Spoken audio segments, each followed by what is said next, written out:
Dobrý večer. Vítame vás naživo pri novinách o 19.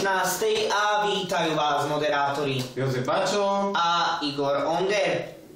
Vírus stále rozšírený, stále viac a viac chorých ľudí. v Európskom osade dostali vírus. Vyhorená budova. Včera o 23:14 v Rosanovciach babička zabudla vypnúť plyn, čím spôsobila požiar. V Európskom osade vybuchla chémia a deti sa hrali o vescov. Vedeli ste, že ste sa narodili v hviezde pred miliardami rokov? Ve vnitri okradli luxusné auto, kamera všetko prichytila. Polovica nemocníc nemá čas na svojich pacientov.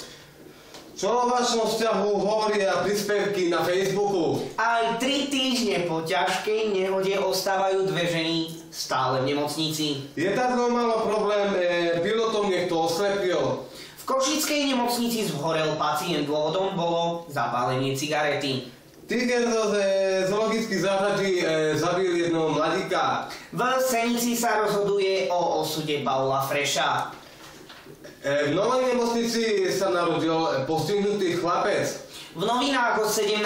bolo veselo. Prečo sa Parížková smiala v priamom prenose, nikto nevie.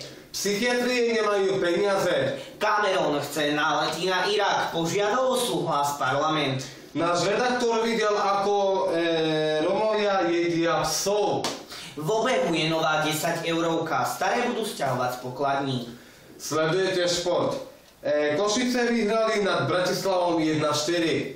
Počasie. Dnes 15 stupňov, večer 11 stupňov, ráno niečo nad bodom mrazu 5 stupňov a zajtra očakávame celkom teplý deň 18 stupňov Celzia. Bio je 3, takže ťažký rizikový stupeň.